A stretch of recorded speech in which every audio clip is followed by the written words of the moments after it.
চাওক ইমান দিনৰ পৰা মুখ্যমন্ত্ৰীয়ে এটা অভিযোগ দাঙিবলৈ চেষ্টা কৰিছে যে মই এজন পাকিস্তানৰ এজেণ্ট। এতিয়া মই তেওঁক সুধিবলৈ বিচাৰিছোঁ, যেতিয়া তেওঁলোকৰ অভিযোগ ভুৱা প্ৰমাণ হ'ব সেই সময়ত তেওঁ পদত্যাগ কৰিব নেকি?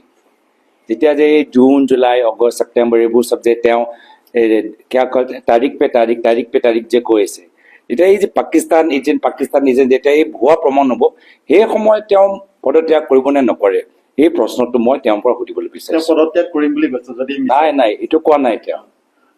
মোৰ প্ৰশ্নটো সোধক। মই কৈছোঁ যে মূল অভিযোগটো কি, যে পাকিস্তান এজেণ্টটো, পাকিস্তান এজেণ্টৰ যেতিয়া এই যে অভিযোগ তাৰ বাবেহে SIT বোৰ চব গঠন কৰিবলৈ বিচাৰিছে। যেতিয়া এই অভিযোগটো ভুৱা প্ৰমাণ হ'ব তেতিয়া তেওঁ মুখ্যমন্ত্ৰীৰ চকীটো এৰিব, পদত্যাগ কৰিব নে সেই সময়ত তেওঁ পলাই যাব? আৰু এনে মই কৈছোঁ যে আমাক আৰু বেছি দিন ৰ'ব নালাগে।